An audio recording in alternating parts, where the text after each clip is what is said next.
ویم خبر د ملا هبت الله له لوري پر افغان جنو د زده کړو بندیز 900 ورځې پوره شوې.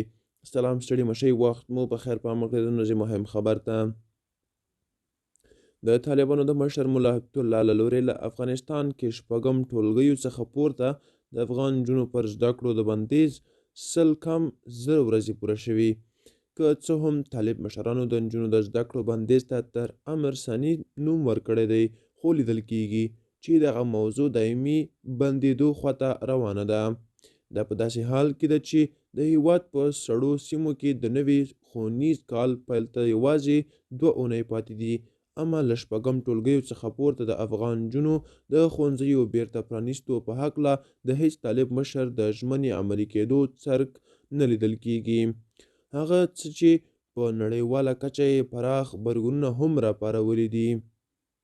له تیرو شاوخوا 2.5 کلونو راهیسې د طالبانو مشر ملا هبت الله او د دغې ډلې په حکومت کې د امر بالمعروف وزارت ټولنه کې پر افغان جنو او میرمنو د بندیزونو لګولو لړۍ په چټکۍ سره جاري ساتلې او دې برخه کې زیات شمیر فرامین هم صادر کړي دي. دا د نور چمتو کړی خبر تر بیخي چارې ښه وخت.